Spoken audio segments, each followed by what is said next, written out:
بسم اللہ الرحمن الرحیم۔ لو برڈز ہابی ٹرو سینس میں تب ہی پروان چڑھ سکتی ہے جب فینسیئرز کے برڈز بریڈ کرنے لگتے ہیں۔ جیسا کہ میں آپ کو ہمیشہ بتاتا چلا آ رہا ہوں کہ لو برڈ فارمنگ فیلڈ میں دو ہی قسم کے ہابیسٹ ہیں،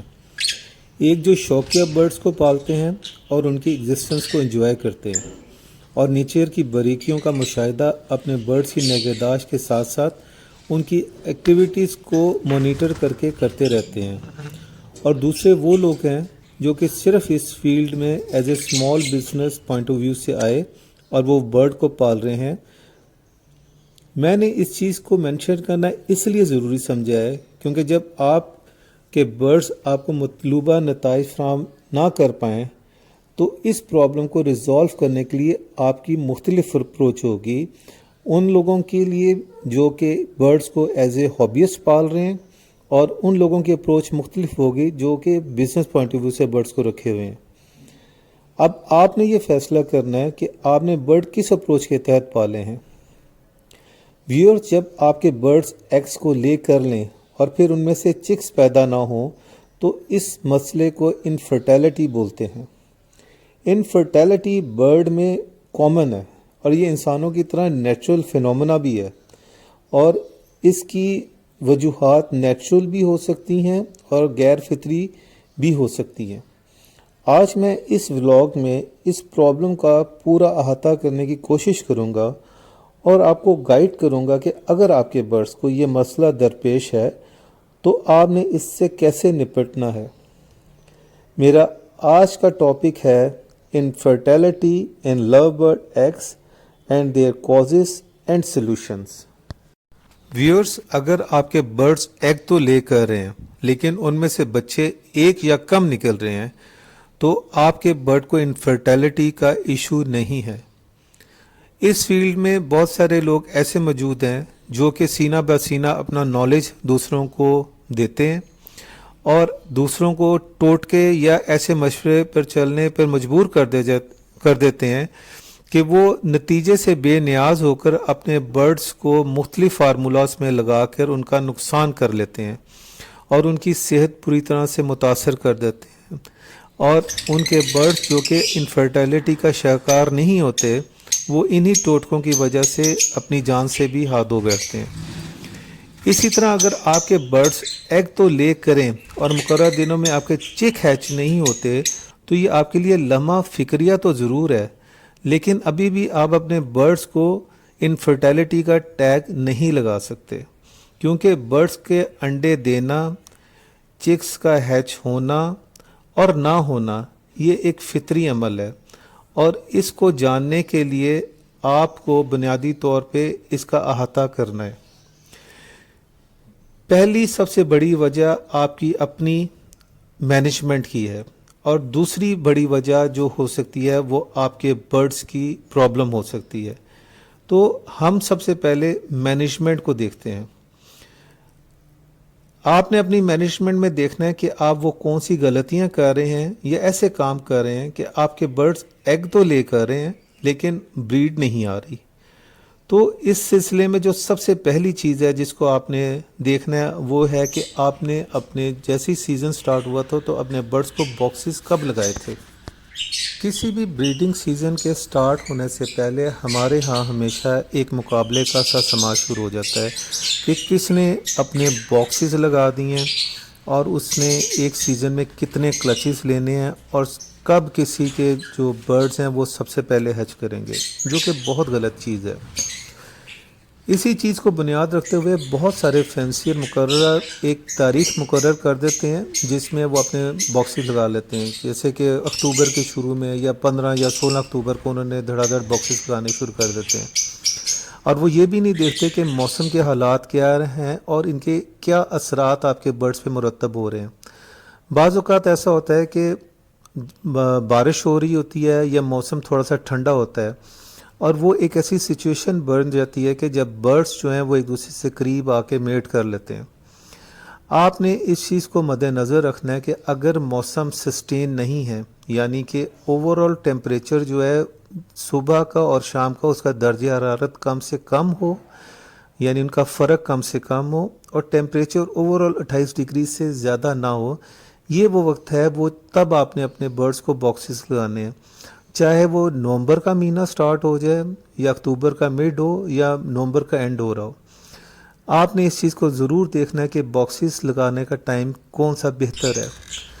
और जब आपने मौसम उनके लिए साज़गार होगा या किसी दिन बारिश होती है या मौसम थोड़ा सा ठंड होता है तो बर्ड्स मेट कर लेते हैं, लेकिन आगे जब गर्मी आती है तो वो एक दूसरे से दूर हो जाते हैं। इसका नतीजा क्या निकलता है कि जो फीमेल है वो अपने प्री टाइम में एग्स तो लेकर लेती है, लेकिन शायद उसका एक अंडा या एक से ज़्यादा अंडे फर्टाइल होते हैं और उनमें से एक आधा चिक ही निकल पाता है। और हम ये समझते हैं कि हमारे बर्ड्स को जो है वो इनफर्टिलिटी का इशू आ गया। तो ये सबसे पहली चीज़ है कि आपने बॉक्सेस का टाइम पता होना चाहिए कि आपने कब अपने बॉक्सेस को लगाना है। दूसरी बड़ी वजह फिर बॉक्सेस से ही रिलेटेड है। देखा गया कि अगर आपके पेयर्स एक से ज़ायद पेयर हैं, यानी आपके पास एक से ज़ायद पेयर हैं, तो आप सब पेयर्स को एक ही दिन में बॉक्स लगा देते हैं, ये देखे बिना कि आपके बर्ड्स बाउंडेड हैं या नहीं, वो फर्स्ट टाइम ब्रीड कर रहे हैं या फिर उनकी एज पूरी थी या नहीं थी। अगर आपके बर्ड्स बाउंडेड नहीं हैं और आपने बॉक्स लगा दिए हैं तो फीमेल जल्द हीट पे आ जाएगी, मेल को मारेगी भी और अपने मुकर्ररा वक्त पे बगैर मेटिंग के एग ले कर देगी, और ये बगैर मेटिंग के जो एग ले हैं ये इनफर्टाइल ही होंगे। अगर आपका बर्ड फर्स्ट टाइम ब्रीड कर रहा है तो 80 से 90% चांसेस हैं कि इनका पहला क्लच या तो इनफर्टाइल होगा या फिर एक या दो बच्चे निकलेंगे, क्योंकि दोनों बर्ड्स की ब्रीडिंग का ये पहला एक्सपीरियंस है। ये यहाँ पे आपको ये बात जानना ज़रूरी है कि अगर आपके बर्ड फर्स्ट टाइम ब्रीड कर रहे हैं और आपके क्लच में सिर्फ एक ही बच्चा आया है, तब भी आपने अपने पेयर को पूरा मौका देना है कि वो उस बच्चे को रेस करें ताकि वो एक कंप्लीट ब्रीडिंग साइकिल से गुजरें। और इसका फ़ायदा ये होगा कि मुस्तकबिल में वो जब भी ब्रीड करेंगे वो बहुत अच्छे तरीके से बच्चों को पालेंगे भी, और उनके क्लच में जो बच्चों के पैदा होने की रेशियो है वो भी बेहतर होगी। अगर आपके बर्ड्स जो हैं वो अंडर एज हैं तो तब 90 से 95% ये चांसेस हैं कि उनके एग्स हैच नहीं होंगे। यहाँ मैं ये बताता चलूँ कि लव बर्ड में फ़ीमेल जो है वो 6 महीने के अंदर अंदर एग्स ले कर सकती है, लेकिन सेहत के एतबार से ना तो ये फ़ीमेल के लिए मुनासिब है और ना ही इसमें एग्स के फर्टाइल होने के चांसेस बेहतर हैं। एक रिकमेंडेड एज जो है वो कम से कम मेल के लिए 9 मंथ होती है, 9 महीने, और फीमेल के लिए 1 साल। उसके बाद अगर वो आपस में ब्रीड करते हैं या आपस में मेट करते हैं तो आपके हैच होने के अंडों के चांसेस ज़्यादा हैं। हमारी मैनेजमेंट की एक गलती इन ब्रीड भी है, यानी कि हमने सिबलिंग्स की पेयरिंग कर दी।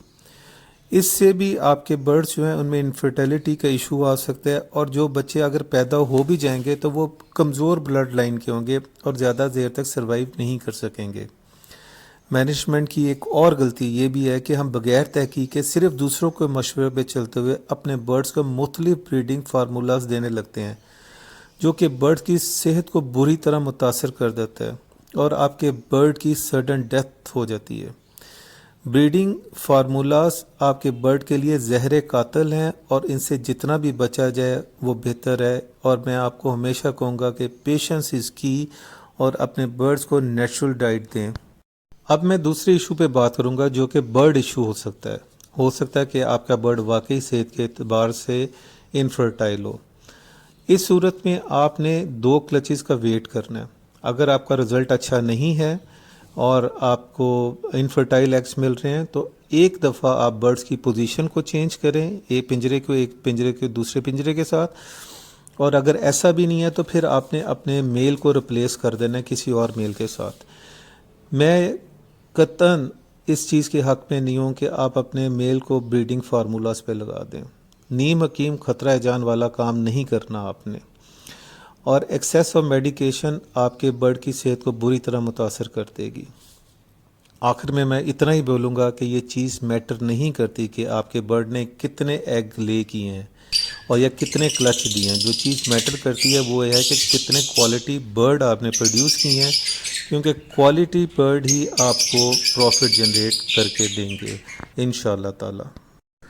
میں امید کرتا ہوں کہ میرا یہ ولاگ آپ کو پسند آیا ہوگا۔